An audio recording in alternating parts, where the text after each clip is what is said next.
Good evening, everyone. My name is Rahul Verma. I work at the Center for Policy Research.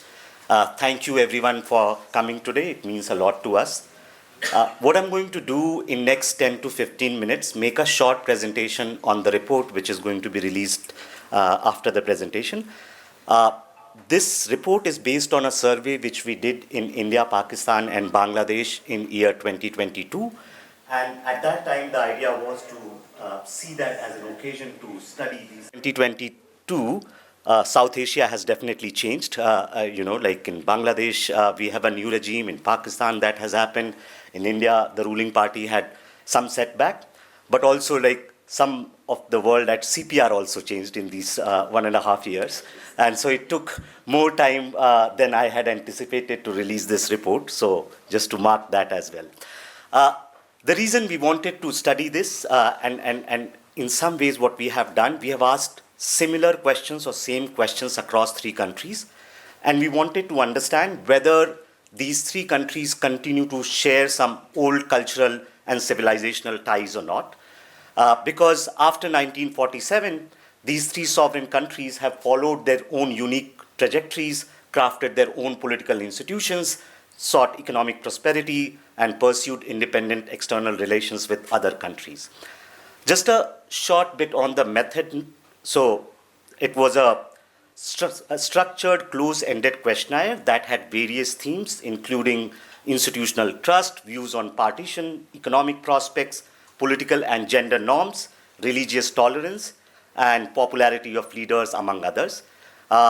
In India and Bangladesh, this questionnaire was administered in 3 waves, meaning, we had divided the questionnaire into 3 parts, so 3 waves. In Pakistan, that time, there was a flood situation, and so we had to combine that into a single wave. We use a computer-assisted telephonic interviewing technique, which had probability-based random digit dialing sampling framework. And the survey was conducted between March and October 2022. In total, we have a sample size of more than 12,000 citizens across 3 countries, 6,000 in India, some 4,500 in Bangladesh, and 2,500 in Pakistan. And so what I'm going to do now in next 10 minutes, this report is actually divided into 8 chapters, and I'll give you some brief snapshot of what we found. And the idea is that some of those findings would help in generating discussion. So first question or first chapter is actually thinking about partition, where we ask people in India, Pakistan, and Bangladesh what their views are on 1947 partition, and then bifurcation of East Pakistan and West Pakistan into Pakistan and Bangladesh. And we also asked if there was a hypothetical situation of reversal. Say, India and Pakistan can get together, or Bangladesh and Pakistan can get together. Would they support such hypothetical thing? So, by and large, what seems to be the opinion that in 3 countries, most people think that partition or bifurcation was right. However, in India, what you would find that the support for partition as a right thing is lower compared to in Pakistan or Bangladesh. And this sort of like support for saying partition was a right decision is lowest among people who are 55 plus or 60 plus. So what seems to be happening in India, the older generation, those who live around sort of like Western Indian corridor, they still think that partition was not the right decision. There is some nostalgia perhaps among this group. But in Pakistan or in Bangladesh, there is more support for partition. Same is the intent on the question of 1971 bifurcation between Pakistan and Bangladesh, where Bangladeshis think that it was a right call. Lot in Pakistan, or some people in Pakistan think that was not right. And should those 2 countries get together, Bangladeshis completely oppose it. In Pakistan, there is some sort of support of coming back of Bangladesh to that fold. Now, the second chapter actually looks at economic development and aspiration. So we asked people in last 75 years on various themes, how do you think your country has done, say, in economic development, on science and technology research, investment in health and education? In India and Bangladesh, it seems that there is a high level of satisfaction or a moderate degree of satisfaction what they have been able to do. In Pakistan, there is considerable degree of dissatisfaction of what has happened in last 75 years. But what is also interesting, and I'll just show you some data here, is that we also asked, what do you think economic prospect of your country in future is going to look like? And what is the economic prospect of your family looks like? It seems that in India, there is a little bit more sort of like pessimism around their economic aspiration, whereas people in Pakistan and Bangladesh seem more hopeful about their future economic situation. Now, South Asia in general, this is what my knowledge about survey data shows, that we have umpteen optimism. I don't know where that come from, but in general, we have we tend to think that everything is going to be better in future. I don't know what that sort of like time scale we are thinking of, but that's where we are. And you would see that some of this data, while it was carried out in 2022, will hint you at the changes that has taken place between 22 and 24, right? So if you think about this data, in some ways was hinting at that a broad segment of Indian population was not happy with its economic condition, right? Whether it will spill over politically or not, that we didn't know in 2022. Now in 24, we are certainly a little bit more wiser that perhaps there was some economic dissatisfaction that played out in India. Then we have a chapter on how much trust each of these countries have on each other and how much trust they have on global powers. Who do they think has major influence in Asia? So any hopes of, like, at least from citizens' perspective, any of hope of Indians and Pakistanis coming together is not held in data. So we asked a question, do you think can India and Pakistan become friendly in years to come? In India, there is a very high likelihood of saying that unlikely. So 60% people said it's unlikely. In Pakistan, that's above 50%. Bangladesh, they think that perhaps equally divided between these two things. Then we asked about whether you have trust in major global powers, US, China, and Russia. In Indian case, we don't trust China. There is high level of trust for Russia and then moderate level of trust for US. In case of Pakistan, the highest level of trust is in China and then Russia, lowest trust in US. Bangladesh, roughly same for every country. But we also asked another question, do you think there is increasing interference of China in your country? And what we find that citizens in Pakistan and Bangladesh think that this is much more likely to happen. So interference of China in those countries are going to increase that citizens' perception. Then we asked a question about political participation. So another chapter is about political participation and democracy. This report is going to be put as PDF on CPR website. And so you don't need to worry about pictures and everything. You can download them. I think it's already up there, so you can download them and see what we are saying here. So one question we asked, in last few elections, how many times you have voted? And this is a telling figure, right? In India, most, like 60% people said most elections. In Pakistan, 21% said most election, and in Bangladesh, 23% people said most election, right? So what this is saying that there is less electoral participation that's taking place in Pakistan and Bangladesh.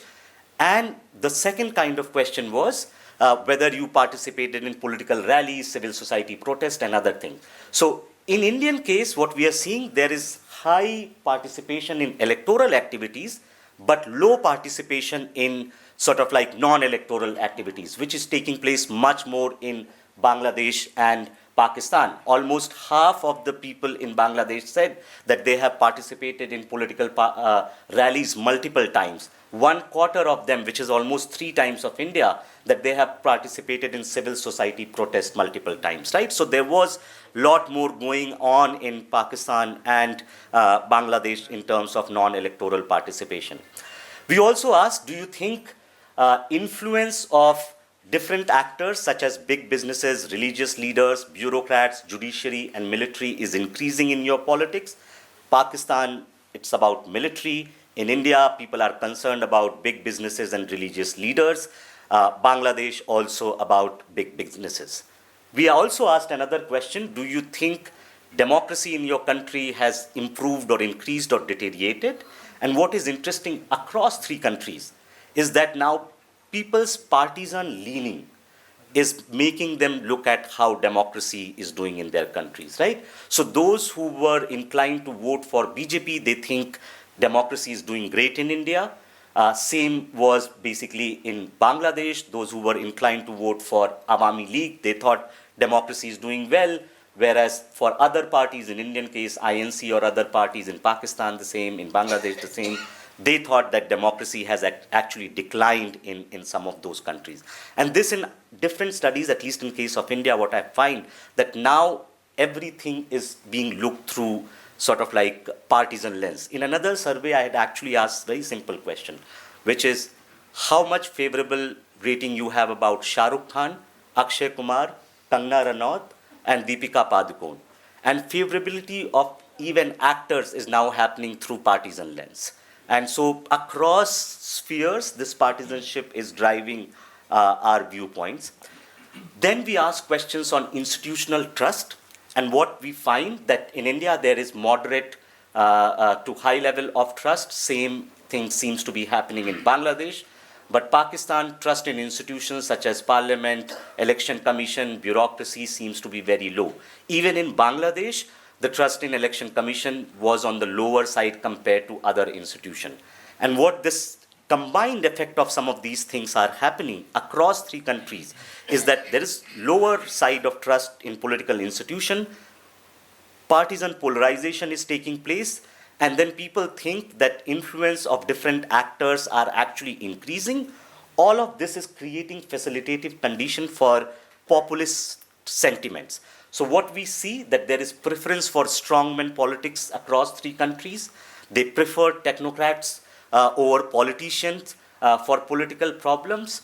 What seems to be happening that across South Asia, and this seems to be happening much more in Pakistan and especially much more in Bangladesh, where the society is becoming more religious. So we asked people, do you think in last 5 years have you become more religious? And around 60% people said that they have become more religious. They also approve of banning any book or film that they think is going to hurt their religious sentiment. So I think the notion of democracy in South Asia is not on the liberal sort of like side on freedom of speech and expression, but it comes much more from sort of like ethnic understanding of democracy. Finally, just to like, we also sort of like sliced and diced the data through a gender lens and tried to understand what women in South Asia think about different things. So there are some positive shifts, and this could actually be social desirability bias in surveys. So we actually asked a question which is, do you prefer sons or daughters? And it seems to be now that sons and daughter preference seems to be equal, and it could be a social desirability effect. We also asked, and because we now know from other survey research, which is that do men and women in the household eat at the same time?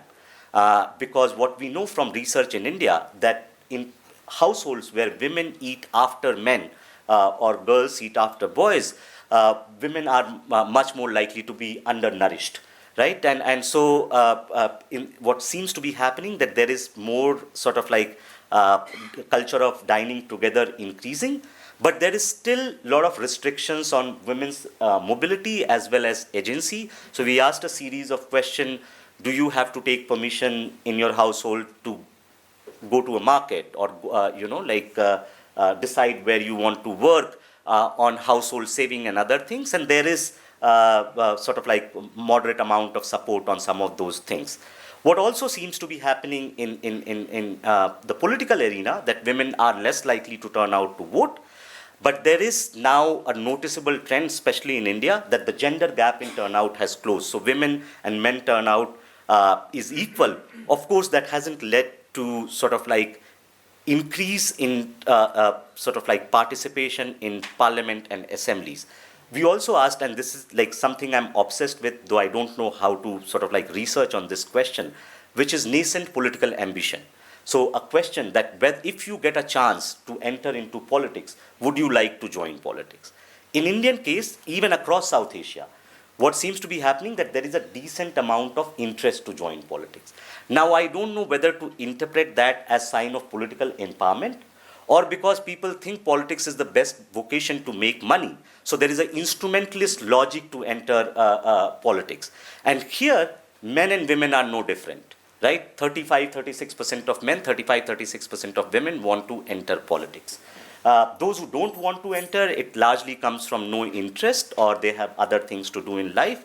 But that's where things sort of like stand here. So I don't have a conclusion here, but some caveats. Caveats, if you look through the report, we have not tried to offer any explanation. Rather, it's a mere description of the data, and we have not done so because we have limitation in terms of understanding what's happening in Pakistan and Bangladesh. When we did India report in 2022, we had slightly more sort of like explanations, but here we have tried to stay away from that, saying wrong things, so just to keep ourselves sort of limited in that. What we also want to do, since we have limited ability to interpret that data, we are happy to make that data accessible to anyone who's interested in analyzing and writing on that. So academics, commentators, journalists, the report is online. You can download, read it. If you want the raw data, we are happy to provide that to you. And this has happened with like in last few years, things have been not great. But I would like to first thank Ambassador Saran for asking us to, present this report at IIC and everyone who has joined us here today. So I would like to invite my panelists and Ambassador Saran, Dr. Gopinath, and CPR President Srinivas to release the report. So let me first introduce my panelists as well. Professor C. Raja Mohan. He's a non-distinguished fellow at Asia Policy Institute, a well-known face, writes every week at the Indian Express. So thank you, sir, so much for joining. Suhasini Haider, she's a diplomatic editor at The Hindu. Aanchal Malhotra, thank you so much. She has written multiple books on partition. And Pinaki Chakravarti, he's a non-resident distinguished fellow at NPIFP. Thank you so much. Thank you, everyone, for joining. Hilal Ahmed sadly couldn't make it today as he has some urgent work, so he has sent his apologies. May I, Dr. Gopinath and Srinivas, sir.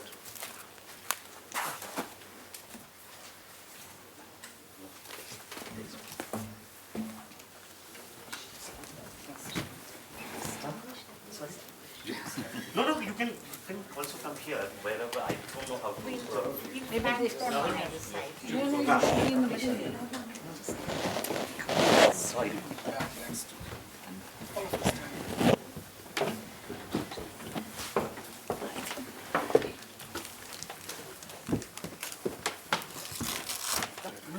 Come. Should we open it? Yes, ma'am.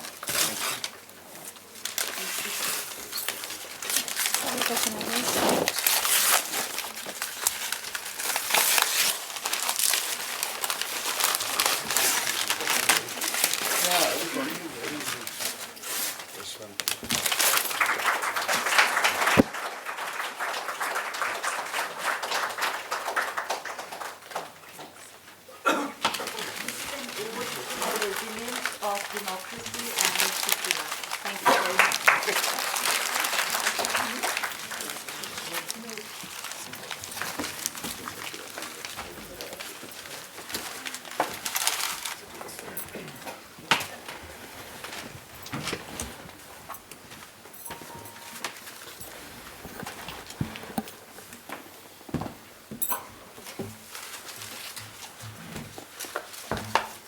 Okay, so let's the idea is in next 35 to 40 minutes, we'll have a moderated conversation and then I'll bring in audience to ask our panelists some questions or reflections. So let me start with Anchal. Is that okay? Since the first chapter in the report is on partition and that was one of the motivations for doing this study, given that you have written multiple books on partition, in what ways this data reflect your own research and how it joins with that research? Do you think there's something that we missed on these questions? And what should be also the future direction of research if we continue this path? Okay. Good evening, everyone. Very interesting report. Some things were quite... actually, let me give a background. I have worked on partition now for 11 years across India, Pakistan, and Bangladesh, and I am an oral historian. So I have recorded ordinary people's stories across various age groups, looking at survivor memory and descendant memory of partition. And one of the things that has struck me in my research and corroborated through this report is the lack of conversation around the colonizer. It is something that very few people make mention of when I speak to them, the role of Britain and the process of decolonization and how it has impacted the way we think about partition and our neighbors. So I think that was very interesting. The other thing that, was so many different things. This report makes mention of 1947 and 71. I think sometimes we talk of partition a lot in India, but sadly the conversation is quite Indo-centric.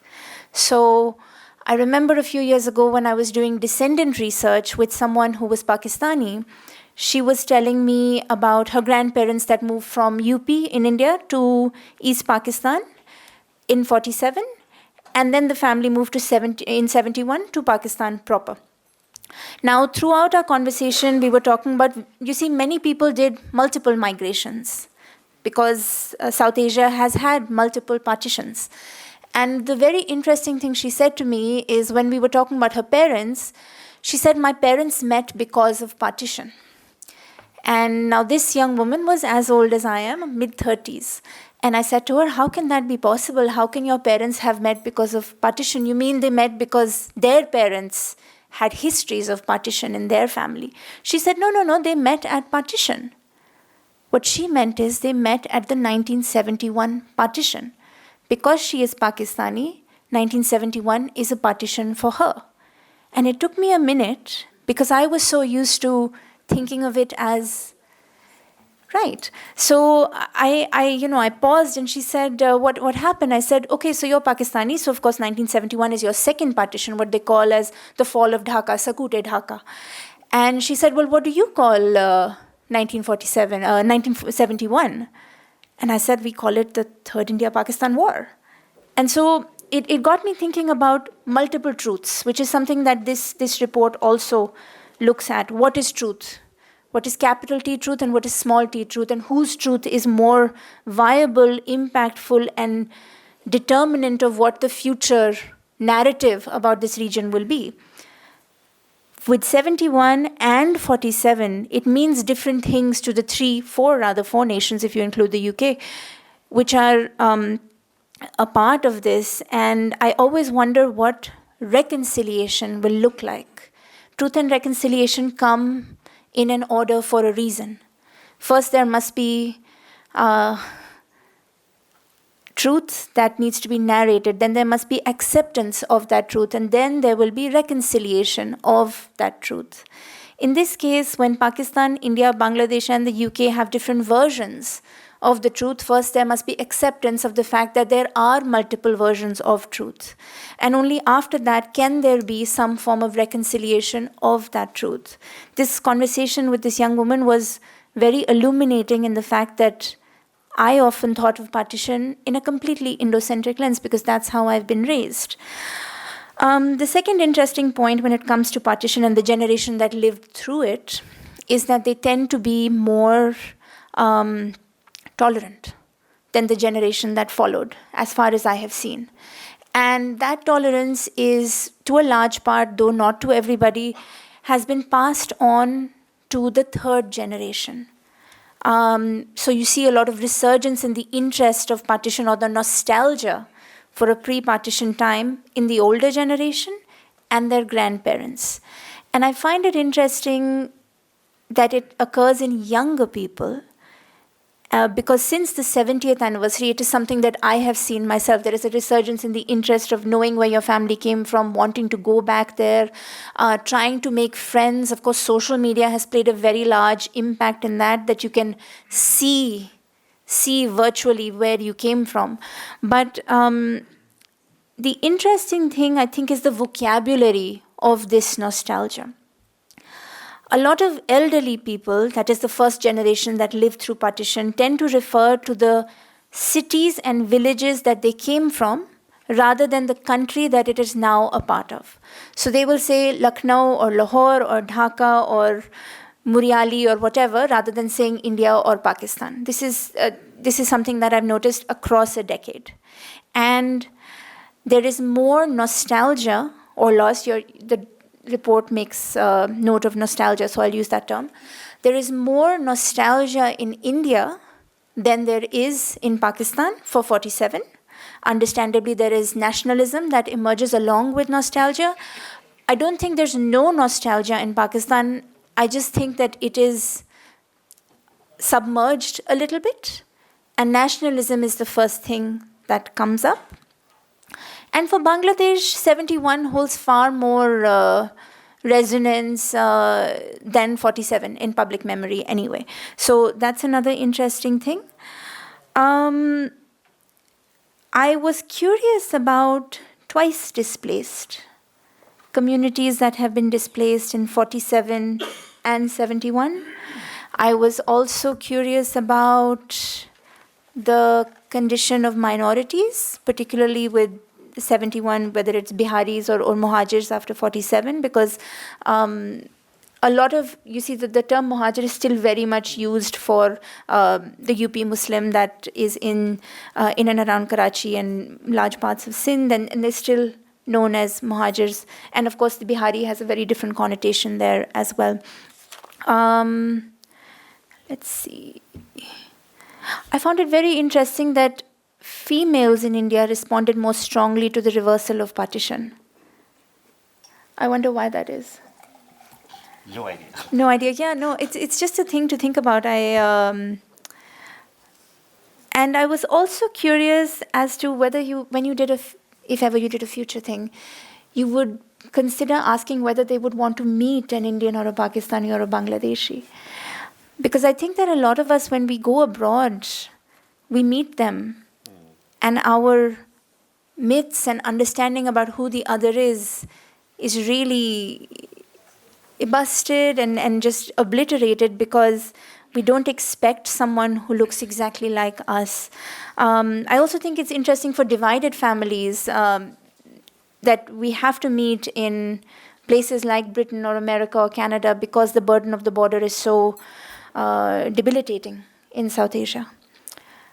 Okay. So if I can, Yes. just to one reflection, we do have question, we did ask if you have family back in Right. Pakistan Yes. or India. I think we have also put the questionnaire. So there was something, does your family still have any personal connection in other two countries? Do you still have relatives living in Yes. those countries? But given the sample size became too low, Completely. we didn't want to venture into that territory. Fair enough. And also, earlier there used to be India-Pakistan passports and India-Bangladesh passports to facilitate divided families meeting, which no longer exist. So, Thank you, Anchal. Pinaki, if I can bring you in and sort of map out the trajectory of economic...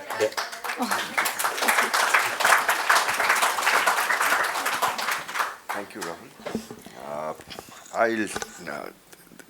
Can I add a question there? Yes, yes. The question would be, as an economist, what explains this high level of optimism in South Asia about their economic situation, given in the dire straits we live in? Okay, I'll try. I had a look at the economic, and I'm not going to discuss about how economic prosperity differs across countries. I think that's well known, and there is no need for discussing this. And this also comes out in the survey. But I think 3-4 issues that becomes very important based on this perception survey is the role of government in providing, basic services. And if we look at, in case of education, this ratio about who should provide education is 61% in India, 48% in Pakistan, and 38% believe that both private and public sector can provide education. And Pakistan, it is 57%. For healthcare, this ratio is 58% for India, 43% in Pakistan, and 55% in Bangladesh. And similar numbers you will see in case of transport also. So what it brings out is that, this perception about, I thought while reading, and I'll put that since you mentioned in the beginning that, what about the next set of issues for research and further exploration as topics, I thought it would be good to, explore further about, the way people think about public service delivery to social service expenditure, because if we look at both India, Pakistan, and Bangladesh, I think our social sector expenditure to GDP ratio is very low. Per capita expenditure is very low compared to countries which have made significant improvement in education, in human development. So what people think in terms of equitable access to education and health would be a very important issue. And I always thought the perception survey brings out that public access to education is an important way for development. I think that's human development, and that's very important. Other issue that I thought when you talk about optimism, I'll come to that question. But what is important to understand in the question of optimism, and I tried to look at it, I don't have an answer, but very interesting data that this survey brings out. And if we look at that, the survey says that whether national government decides national policies. And India, this ratio is 57%. And that has been the reporting by the higher income group. That means the rich thinks that it's the national government which decides national policy. In Pakistan, it is 67%. So Pakistan, the rich thinks it is the national government which decides national policies. So it's quite counterintuitive. When we look at, the way the budgets are made, the kind of development finance that happens through aid. So this is something which I don't have an answer. So I think the optimism is linked to this. So I think this optimism also comes from the large inequality that we see in the system. And that inequality probably gives kind of, I don't know, I don't have an explanation. So if the rich thinks that the government decides national policies when more than 50% of the development budget is driven by aid. I really do not have an answer how optimism comes, but that's what it comes by. But we generally in South Asia are always optimistic, so that may be one of the reasons. But I really don't have an answer. I also wanted to discuss this issue of basic infrastructure. I think access to water, you have talked about, and there was a perception. I think access to water, access to electricity, and both these are very critical. I think if further work has to be done, and I think it should be linked to climate issues. I think Bangladesh is climate vulnerable more than probably India and Pakistan. And if you look at the 2020 World Bank estimate, it says that climate change will drive 68 million will increase, number of poor from 68 million to 135 million into poverty by 2030, and it's a grave threat for sub-Saharan Africa and South Asia. So how people perceive climate change is something that I thought would be very interesting, and also I wanted to discuss, I think, a couple of caveats when we talk about economy. I think there are some set of things that are given. One is the size of market, size of the country, geographical size I'm talking about, and also the institutional differences. Though we have the basic framework of, if we look at tax policy, the monetary policy, I think it comes from the colonial legacy, and there is no major difference if we look at various laws as far as the fiscal and macro policies is concerned, but the outcomes are very different. It has also got to do with, size, dependence on the global economy, etc. Because after the Bangladesh crisis, we keep hearing, India's garment export will go up. So the point is, what is its economic impact and its impact on redistribution, inequality, poverty are some of the issues that I thought would be very important. The last point that I wanted to highlight in this context is also the case of China's influence on economic policy of small income developing countries. There's a recent report by World Bank. It says that China's bilateral lending has been higher than the multilateral aid, right, IMF and World Bank lending to some of the small income developing countries in Africa. And China is not part of the Paris Club, so you really, and these are all secured loans, so there is no question of debt restructuring. So I think these are issues that would emerge. So, and that I link to optimism. So that optimism is probably, when crisis happens, then only, we get to know, yes, there was a macroeconomic crisis. It happened in Sri Lanka, but till it happens, I think that optimism remains. So these are the issues I thought is important going forward to look at. Thank you. Great, thank you, Pinaki. I completely agree with you. Perhaps, we should think more about what citizens' perception on public expenditure on welfare should be, and climate concerns.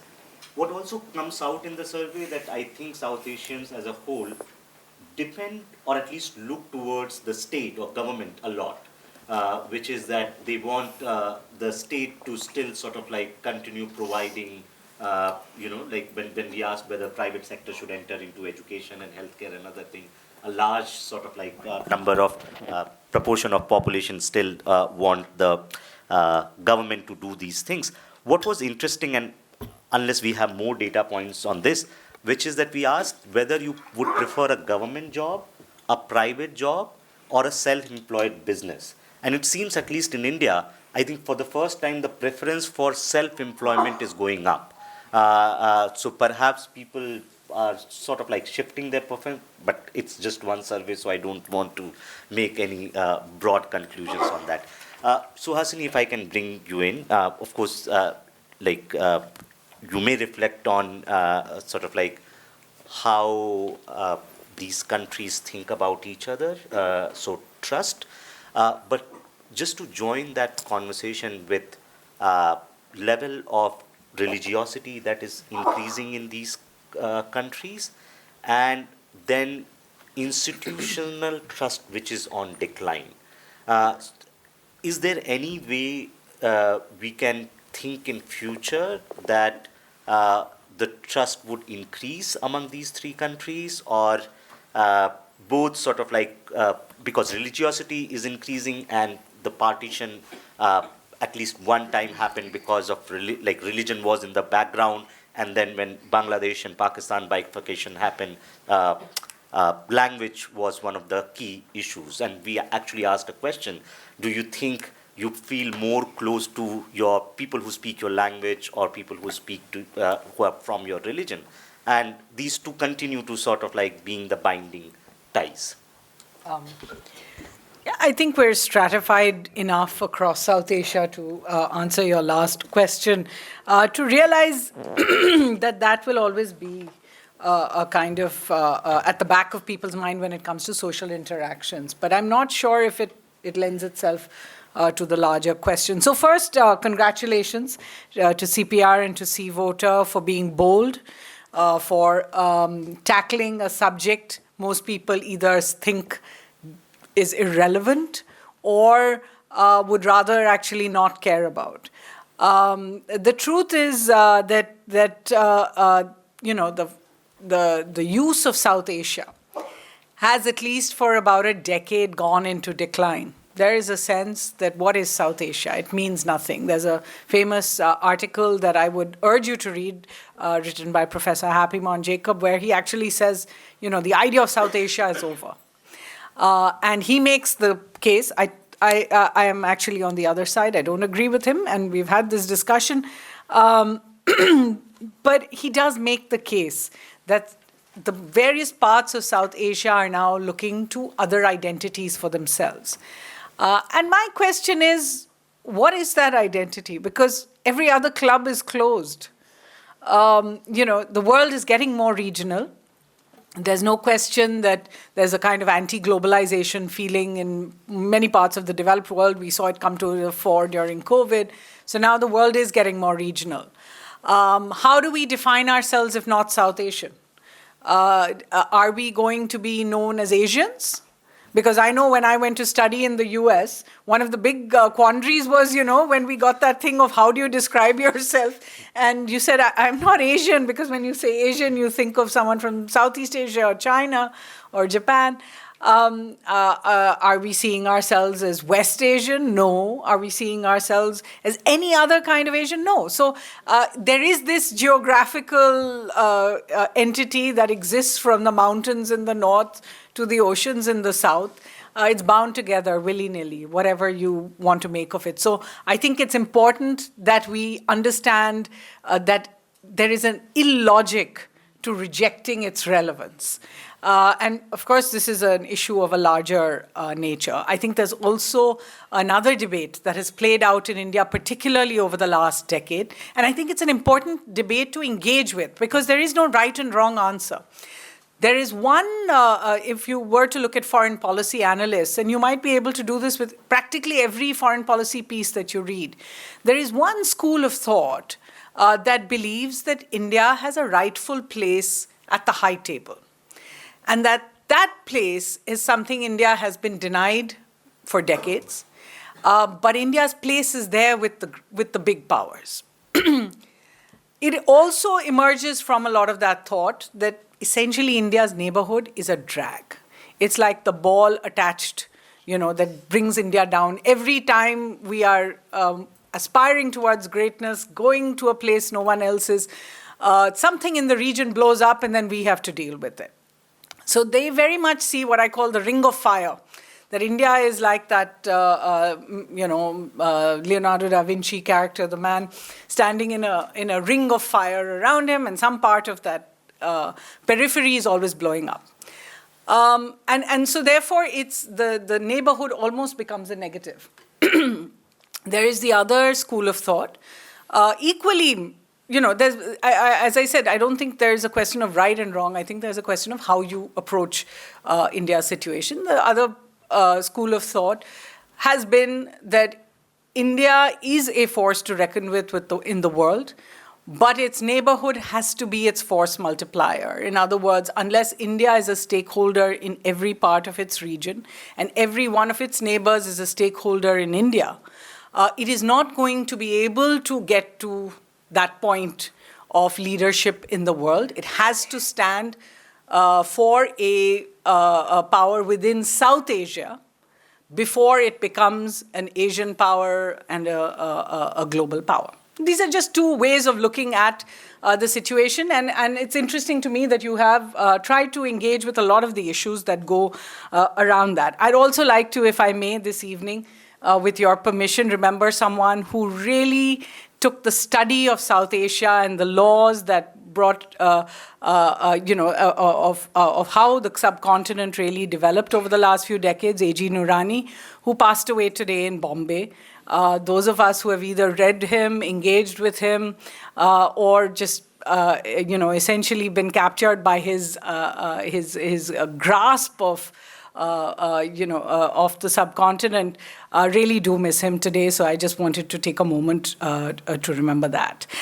So there's this new interest in South Asia in the last few months. I have to say, I was saying this earlier, that in the last couple of months, I've suddenly been invited and, to speak about actually what is happening in South Asia. And I was trying to analyze why it was by looking at your study.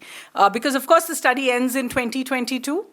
So it's before the cycles of elections that have brought such huge change in Pakistan, Bangladesh, and India. So, we're not engaging with the post-2022 understanding as well as relationship with the state. Because I think in each of our countries, the relationship with the state has changed. And it has been as a consequence of elections or developments, what we've seen in Bangladesh as well. The first thing that struck me when you talked about trust, and I don't think anybody is surprised by the idea that in India, the least amount of trust for Pakistan, 78% of Indians said we don't trust Pakistan. In contrast, perhaps, 60% of Pakistanis said they don't trust Indians. The Bangladeshis seem to trust everyone. 66% had a good. I just basically broke down your no trust, little trust, and a lot of trust into two sections. So the Bangladeshis, if you put those two sections together, 66% trust India, 63% trust Pakistan in different, in varying figures. What interested me was the figures of don't know, can't say. Because it seemed as if the Indians didn't know or couldn't say about their neighbors much more than their neighbors could say about Indians.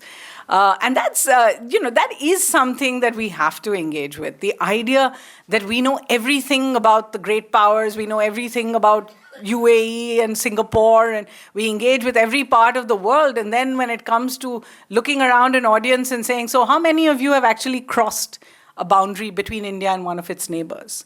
And you know that the numbers are small. So it's that engagement which I think your answers bring out.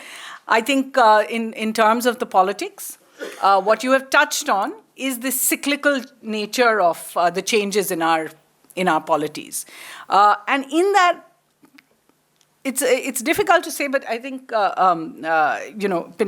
Pinaki was dealing with that as well. There is an idea of aspiration in the subcontinent, and there is a kind of mirroring that takes place. You may not recognize it straight away, but I can remember in the 90s, for example, when the Indian Election Commission became a very strong factor. If you looked at the elections just after that, in Pakistan and Bangladesh, suddenly you saw these election commission figures becoming very strong. There's a little bit of learning experience from each other. We may not have the same polities, we may not have the same kind of thing. But I think that comes through when you see, for example, the results of your survey on how dynasties and dynastic politicians are viewed. Interestingly, the newest of the three countries, which is Bangladesh, has the greatest amount of engagement with non-dynastic politicians, although, frankly, even there we always talk about the two begums and their families and things. Whereas India and Pakistan seem to be very comfortable with the idea of dynastic politicians as well. And then when you were mentioning the question of religiosity, I'm interested that you asked the question about whether religiosity in society is increasing, and most thought it was either the same or it had grown. But maybe you didn't ask about what they thought of this increase in religiosity. It may have been an interesting point too, because it points to the future of the elections. And then finally, I think you have brought out very well the idea that economic distress cannot be ignored, and that's the truth of each of our countries, and the elections or the kind of street protests we saw that have an underpinning of this economic distress. What they're essentially saying is that you can grow at any figure, but unless you deal with the bottom half, unless you're dealing with this economic distress, which means jobs, essentially, and finding growth actually trickle down, you're not going to be able to enjoy your stability much longer. And I think it's getting more and more apparent to all the leaders across the subcontinent.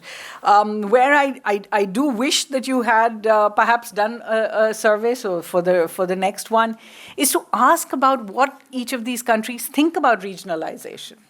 We're standing at a time when we are engaging with absolutely every regional group except our own. We have a situation where we go to Central Asia and we deal with Central Asian and Chinese and Russians, and there we can deal with Pakistan. I mean, to the most ridiculous extent where we are actually going to counter-terror exercises along with Pakistan, but for SCO, but when it comes to SAARC, we can't deal with each other. The fact that we've tried to build alternative regional groupings that really have gone nowhere yet, like BIMSTEC, BBIN, and all the rest. Essentially, we have come to a point where there is that understanding. Okay, so this is not working, but can we actually try and change the past? And that's a question, which is slightly answered if you look at the idea of trust, if you look at the idea of friends. For example, can India and Pakistan be friends? Is answered in India, 60 say no. 30% say yes.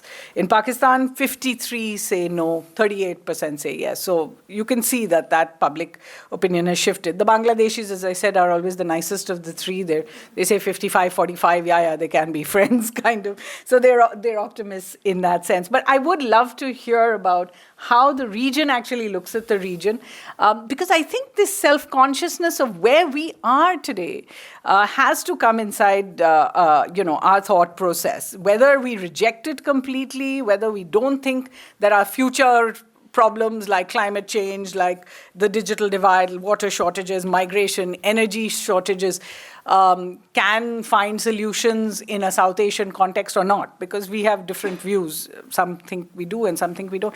We need to engage with some of those ideas as well. Thank you so much for that suggestion on regionalization.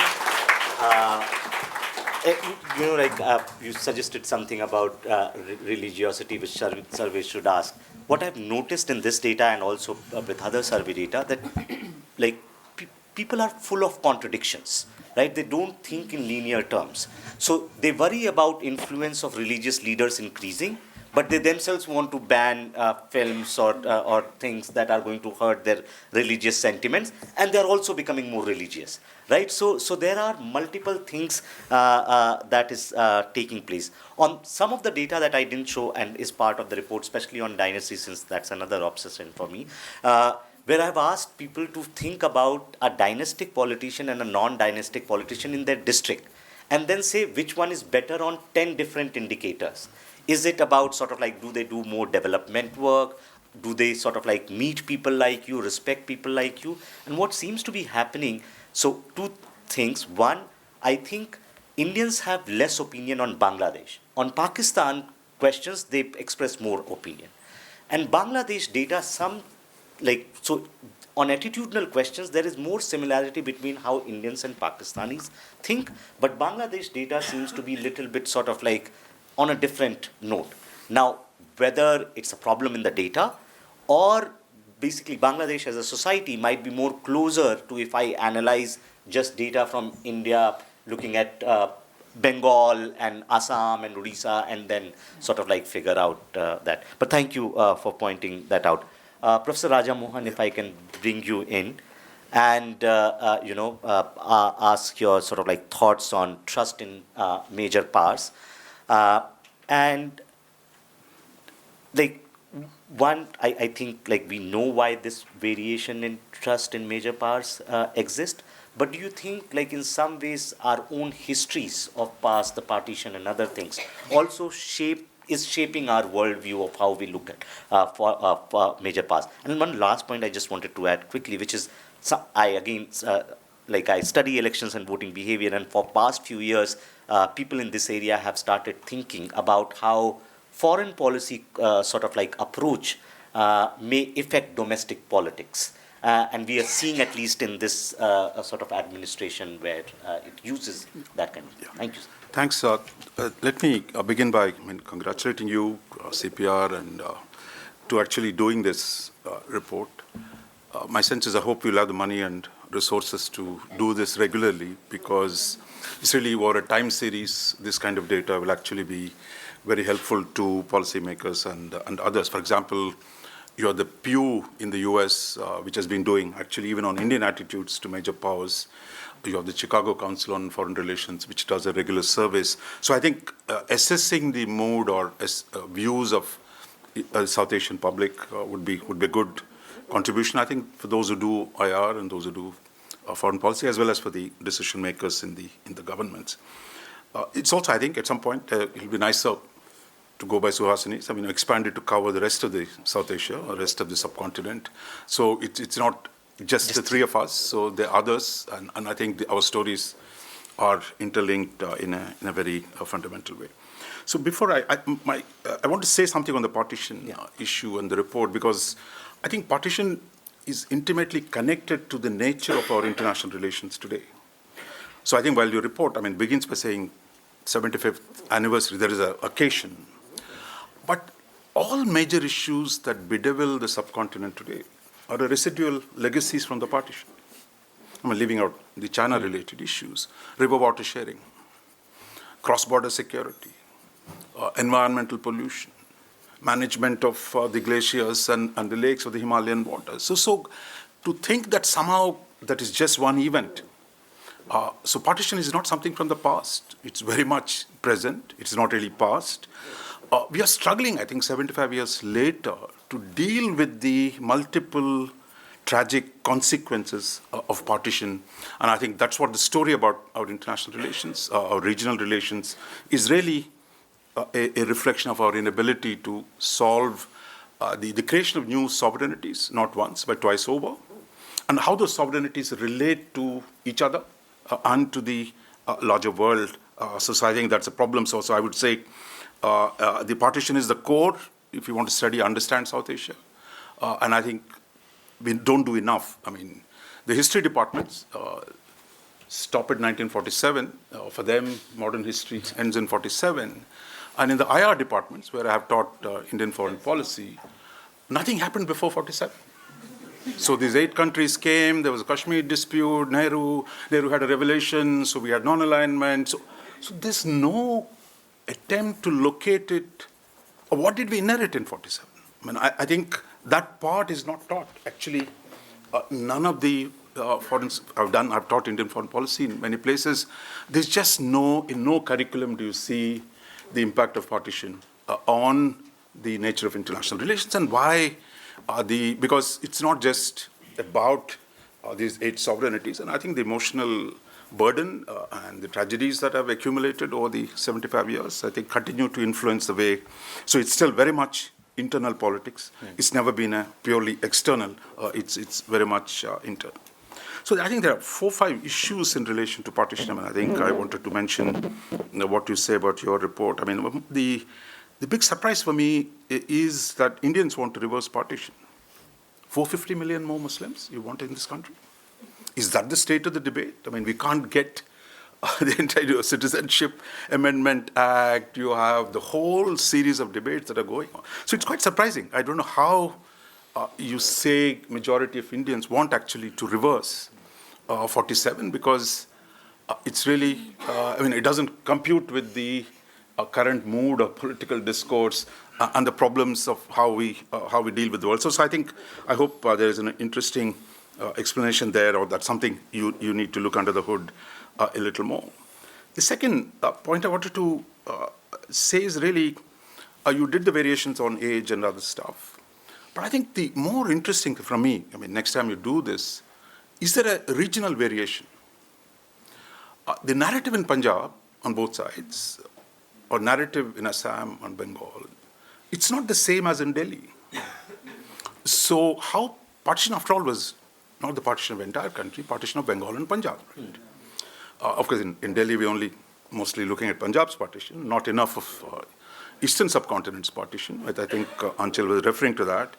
So I think if you take the regional variation in terms of how they feel about it, so what Kashmir feels, or how Punjab feels, or how communities across the border in Rajasthan. Other day, one young boy came across who got into trouble. So, and then, you have Karachi and Sindh, you have Karachi, Sindh and Gujarat, you have Bombay, Karachi. So there is a multiple narratives here which are not the mainstream Delhi-based or Islamabad-based narratives. And I think we need to probe a little more. And I think that'll be far more enriching the next time, you do this. So that's one. And I think the idea of multiple partitions, again, the 71 partition, you said, what do Indians think about it? It's the finest tower. Is that the narrative in Assam? That what did 71 do to Assam? Sanjeev Barua has written about it, that what Assam thinks about 1971 is very, very different from the way we think about it in Delhi, because the demographic consequences of 71 to the Assamese, and you're still living that problem. Why is that 71 a cutoff date for citizenship? That the issues left by the 71 partition are with us. They are big, controversial issues today. So I think we got to look at that, again, the sub-regional variation and a lot more attention to eastern subcontinent. And then even more interesting, those of you who saw what happened in Bangladesh last few weeks, there is no agreement on 71 narrative within Bangladesh. How it happened, who led it, the arguments in Dhaka about history, identity, which is why you see the attacks on Mujibur Rahman's statue. So I think there is even a more complex story within Bangladesh itself. So I think the moment you open up and look at each of these partitions, I think there's a lot more to look at. But hopefully we'll do this more often. As they say, vote often and vote early and vote again and again in the same election. So something like that. I hope you can revisit these issues. A third set of issues is really asking the question, do you want to reverse partition? For someone who's dealing with subcontinent's politics, I think is largely, for me, is a policy irrelevant question. For me, the more interesting question to frame and ask, do you want to transcend partition? That's policy question for me is, can we transcend partition? Because partition can't be undone. If that is the beginning, we do. And then you say, so transcend is too big a word, to use in surveys. But you say, look, if we ask the people, do you want to trade with India in Pakistan? If you ask people, do you want easier access to visas? Do you want the UP, Bihar community, the Muhajir communities, do you want to meet your families more often? If you ask these questions, that's about partition. That's about overcoming partition. So rather than frame it as a reversal of territorial disposition, if you frame it as transcending the negative consequences of what partition did to people in this subcontinent, that I think will get you more interesting answers from the community across the board. And I think here again, I would say, those of you, nobody reads party manifestos, but if you read this election, Akali Dal's manifesto, what they were saying about India-Pakistan relations, you don't get a single editorial, you won't get a single thing saying they want open borders, they want trade, they want more engagement on the other side of Punjab. If you see NC, National Conference Manifesto today, what they're saying about Pakistan is not the mainstream party's narrative. I don't know how Congress will deal with it, but that's a separate question. But I think the interesting thing is, just by looking at what people are saying in the political contestation is in itself, I think, a fascinating thing there. And I think looking at the variation across region and time and space, I think you'll get a lot more interesting things. In terms of the mutual perceptions, I think on chapter 3 that you've done, no major surprises, because I think if you see on the economic side purely, Bangladesh has done very well in the last 15 years. India has done reasonably well. So I'm kind of a bit surprised by the Pakistani optimism, because today a dollar gets you 290 Pakistan rupees, 120 taka in Bangladesh, and 90 Indian rupees. Pakistan's per capita income today, $1,000 less than India's and Pakistan's. India, Bangladesh is around 2,700, Pakistan is around 1,500, 1,600. This is a huge gap. See, between 90,000 and 95,000, there might not be much difference when you talk about per capita, but between 1,500 and 3,000, that's a huge difference in terms of the way populations are. Irrational exuberance, South Asia, we're not unfamiliar with it, so probably something to do with it, while South Asians are generally optimistic about everything in the world, so that could be, but I think it's interesting to go deeper into that. On the question of trust, I would say, look, trust is again, diplomats, it's necessary, it has a role. But I think it's really an abstract concept. Again, I think the question is functional issues. If you come back and ask people, do you want to travel to India? do you want to trade with India? Or if you ask people in Punjab, you go to Amritsar and say, do you want to trade with Lahore? Of course, they'll say yes. So I think so it's not a question of trust. I mean, as a realist, I don't think trust is not consequential, but what is more consequential is, look, is there a functional benefits from engaging? Those, I think, raising those questions probably would get you more interesting answers, which in terms of less about trust rather than about why we self-deny ourselves normal things of making people giving visas for family reunions, crossing the border easily. Why do you kind of go out of the way to harass your own kith and kin, separated, but they're still your joint family in a way. So I think that is far more interesting than merely saying trust in an abstraction. On the major powers, I mean, again, no surprises there, but I would say the Chinese interference is quite, that's what stays with me. Because for all we think Pakistan and China are what iron brothers, and, sweeter than honey, higher than Himalayas, and deeper than the Indian Ocean. But I think whenever a major power messes around too closely with another, there'll always be problems. So again, our view needs to be tempered, rather than merely saying Pakistan and China are like joined at the hip, but they're not. CPEC is in trouble. That Pakistanis themselves are divided today on the China relationship. So I think that is very interesting because China is today a great power, biggest foreign economic power in South Asia. Its military capacity is rising. So this notion that how much they like China because you're anti-India or you don't like India or a balancing force.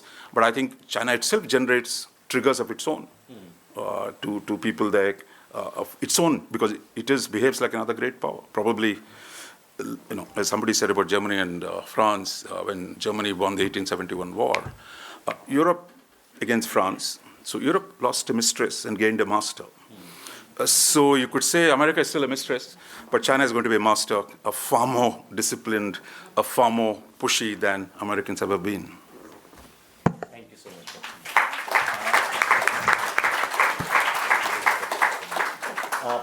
So now I'm going to open the floor for the questions, and may I request people like Arnaz and team from CPR to just pass on the mics. So let me start with Professor Pentel, since when I was an undergraduate student, he was Vice Chancellor then. So yes. Four small points to make. Yes, sir. When we say that majority of the people feel that partition was good for we could have asked what do they feel would have gone wrong if the countries stayed, if the whole region stayed together. And for the optimism, I wonder whether it is our overzealous religiosity that makes us optimistic. That's a question which is within each country that can be asked. And the trust levels. What are the trust levels within the country? Because I saw somewhere that in India the trust level is about 10 to 20%. So if we don't trust within the country, how are we going to trust the neighbor? And the last point, the reason why dialogue is not perhaps happening is that what we want in our country is not available with our neighbors.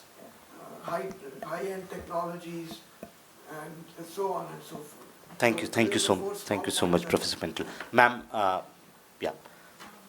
Please wait for the mic and let's have brief, like 2-3 questions so then. This report will presumably be shared with the Bangladeshis and the Pakistanis.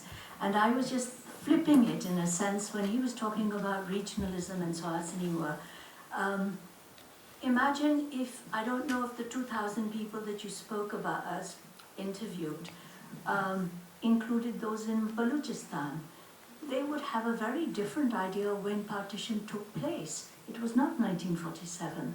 So in a sense, I think one of the more challenging aspects should be how do they react? Because, even the whole idea of South Asia is actually being pushed not by India, But it's being pushed by Nepal, it's being pushed by Bangladesh, it's being pushed by the others. And it's very interesting to see the kind of reaction to Happy Man's article in Foreign Affairs by public intellectuals in Nepal or Bangladesh or Pakistan. So, and also I don't know whether you've talked about intergenerational cuts, as well as maybe regional has been emphasized.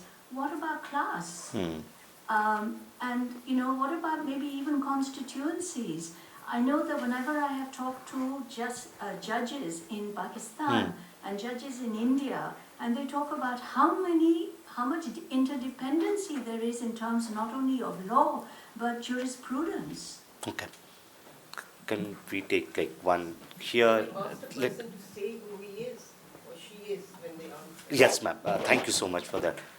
Do you want to ask the question so that we get from every side? Please state your name. Thank you so much. Hello, my name is Mandar and I'm a student of history and international relations, so I could really relate to what Rajmohan sir said. My question is directed mainly to Mrs. Haider and Ms. Malhotra. Mrs. Haider spoke of India have to be a part of the leader in South Asia first to sort of be at the global stage, and at the moment I don't think we're engaging Pakistan, so my direct question is, why is that not happening and how can we do it? And I'm also somehow connecting the talk of Mrs. Anshul Malhotra as well, that do you think it is because the narrativization of history, of partition, has only been through an Indo-centric lens, at least in India? We don't know, like you spoke of multiple truths. Is that the reason that the education that was given to people who are negotiating, mainly diplomats or politically, they don't look at it from a nicer way or from their point of view, perhaps? Is that the reason why we are unable to engage Pakistan? Last question, one question from that side, and then let me get the panelist, and then we'll come for another round. First of all, I'd like to congratulate you on your report. I'd like to read it. I'm Sabari Chabra. I was privileged to be part of a women's delegation for peace to Pakistan in 2000. And literally, shopkeepers would not take money from us when they found out we are from India. Tum to hamari watan ki ho. That love that we have received still remains in my mind. Today we are in a situation where we get messages on groups that we can't even courier medicines and books. So unless you have people-to-people contact, I'm sorry, with due respect to our diplomats, there has to be that love and mohabbat, okay, between people.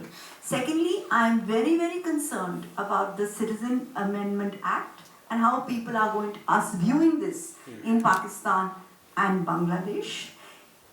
I certainly agree with what Raj Mohan has said, that, unless we look at this and the ramifications of this, there is going to be no way that India is going to find a seat on the high table. Okay, Thank you. And I would like a response to this, please. Okay. So, I can answer the direct. Yeah, please. Let's start with direct questions. And Yeah. then questions. Next round. So I think we need another hour or so to answer this question. But in short, Rahul started by saying we're optimists in the region. The truth was I was an optimist 30 years ago. I really thought things were only going to get better. I was able to travel easily at the time. I no longer can travel to either Pakistan or to Bangladesh. And frankly, regional organizations are all at a bit of a... And think about it. In the 90s, South Asia was ahead of the rest of the world. Before most regions had a free trade agreement, we had the SAFTA. It may or may not have worked eventually, but we had the ideation of one. We still have the only regional university of its kind in the South Asian University. Lots of problems there as well. No visas for Pakistani scholars. If you criticize the current government and you're Sri Lankan, you might actually get sent back. But We have a South Asian university. Even the European Union doesn't have one of those. So the ideation was there in the 90s, the idea of SARC visas. That journalists should be able to travel all the time, members of parliament should be able to meet all the time, that senior citizens could just go across without a problem. So those were all there in the 90s. They have whittled away. What are the reasons for that? I think the first is risk averseness. Politicians have decided they don't want to take the risk, because every time we have a really engaged conversation with Pakistan that looks like it's leading to some kind of an agreement, something blows up, in short. So there's a risk averseness, there's a crisis of confidence. We just, these trust figures mean something even at the top level. And I think we have this weird new idea of diplomats who say talking doesn't help. I mean, I think those diplomats are talking themselves out of a job, frankly, if they say they don't think diplomacy has a real role at all. But having said that, we do have them now. And it's, it's widely accepted as realpolitik that there's no point talking. It's not going to lead anywhere. But the whole point of talking is to continue to talk even when there's no point in talking. And yet, we have the realism to continue that conversation with a country to our north that is, according to a lot of people, actually squatting on Indian territory as we speak in the last few years. So if that's possible, but this is not possible, I don't think there's a real logic to it. But the short answer is yes, that is a fact, that we are not at present able to deal with Pakistan, which is why some who are looking for ways around it are talking about the regional equation much more. That don't do it for the bilateral. Actually, you must do it for the bilateral, because the bilateral is the building blocks to the multilateral. But don't do it for the bilateral. Do at least allow your region to find ways of engaging each other, because right now we have neither. Ansel, do you want to respond to the direct question? Yeah, I can respond very quickly. You talked about why diplomats are not being educated in the... Not educated per se. I know. I understand. Right. Right. Part of it is what Suhasini said, that there is no talking and there is no interest in talking, but there is no interest in listening either, which I think is a far greater trait, that we need to listen to our neighbors. And to connect that to what you said, people-to-people initiatives are really what will make the difference, as will common people's stories. When there is a reconciliation commission, when the survivors of partition are no longer alive, what will stand in their testimony are all the things that have been recorded by common people over the last 75, 80, I don't know how many years it will take for some conversation to happen. So that is one. The other thing is, how are we taught about our neighbors in school? Our knowledge about who our neighbors are starts at a very young age. And I was born in the 90s. I grew up, I was of thinking capability when the Kargil war was happening. I knew what Pakistan was. I also knew the incongruence because my family originated from that region, all four of them. And so this is a very confusing thing for certain people, but what is the language and the vocabulary with which we speak about our neighbors? And do we infuse trust or suspicion from a very young age determines how, of course, when people grow up, how they see each other. For instance, in Pakistan, there is something called Pakistan Studies that focuses on Pakistan. And that view of partition is very different from the view that our NCERT textbooks take and now have eliminated altogether.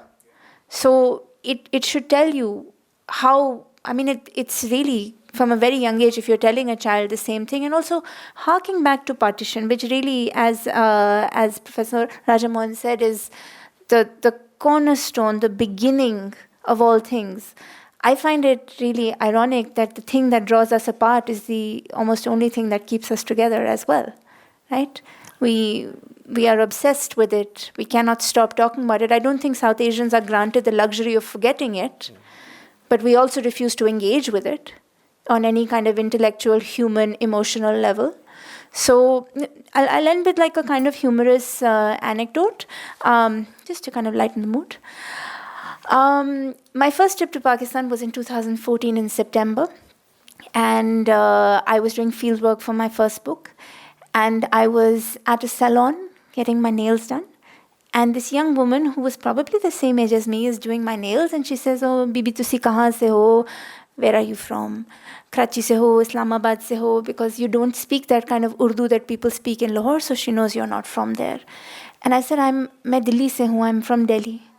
And she drops my hand and she becomes very, very quiet and she says, "Tusi Bharat se ho?" And I'm thinking, sitting there, okay, she's dropped my hand, her voice is very, very quiet. She's asked me whether I'm from India. What is she going to ask me next? In my head, I'm preempting the question. Is she going to ask me about Kashmir? Do I have a ready answer for it? Do you want to know what she asked me? Guess.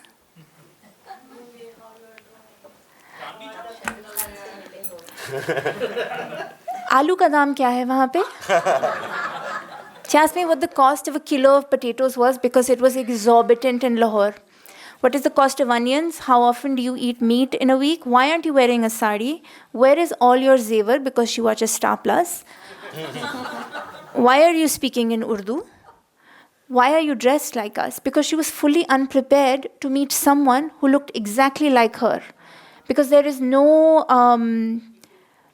people-to-people contact, but there is no, like, in the popular imagination, we look so different. Why is it in every Bollywood interpretation a Pakistani is wearing surma?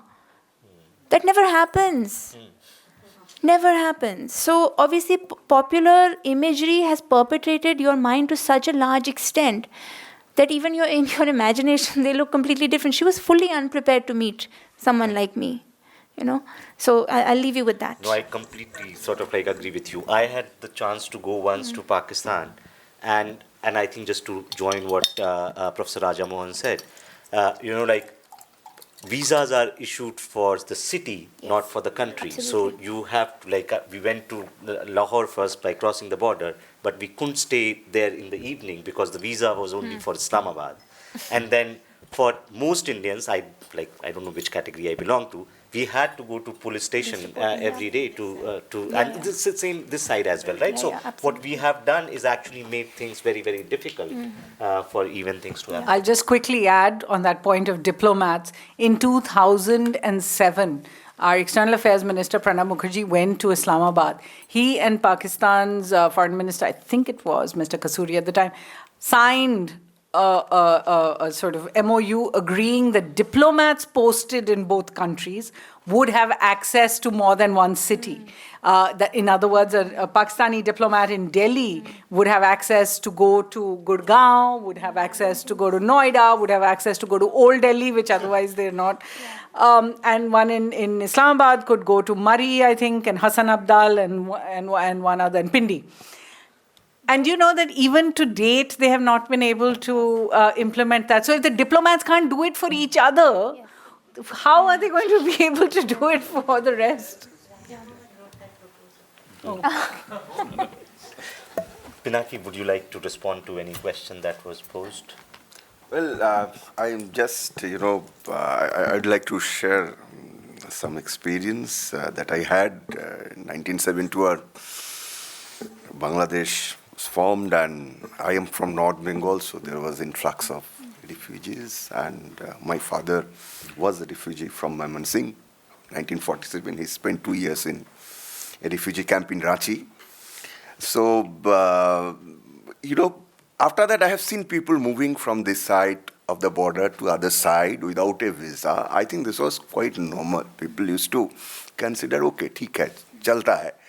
I think that has become quite difficult now, and also has become very formal.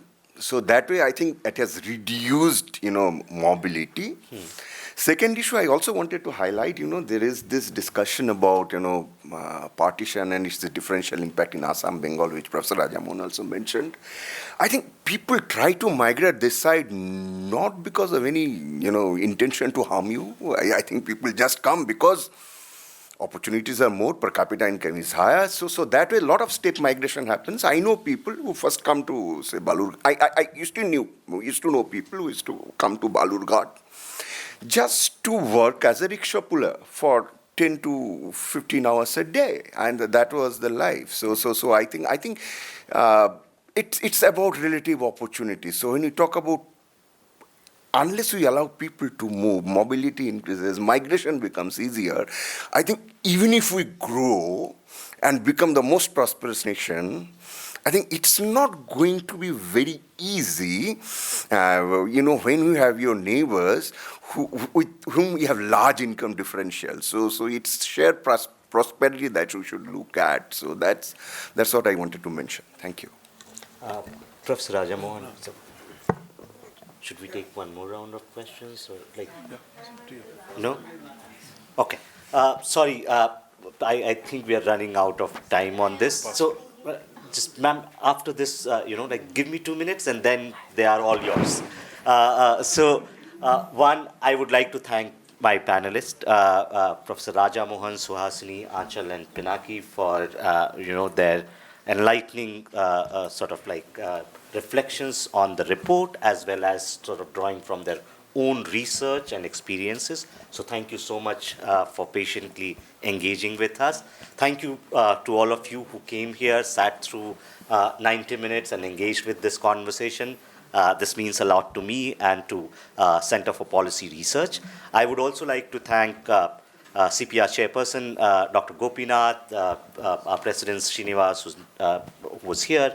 And I would also like to thank Yashwant Deshmukh and his team at Sea Voter Foundation, who actually did this study without any cost to us.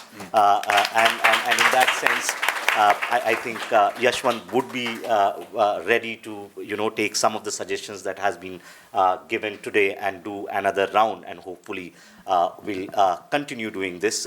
Professor Rajamohan said, hopefully you'll have resources and money. So if you guys know anyone who has money and can give us access to continue doing this kind of research, please do put in touch. So thank you again for everyone for coming today and joining us. And thank you.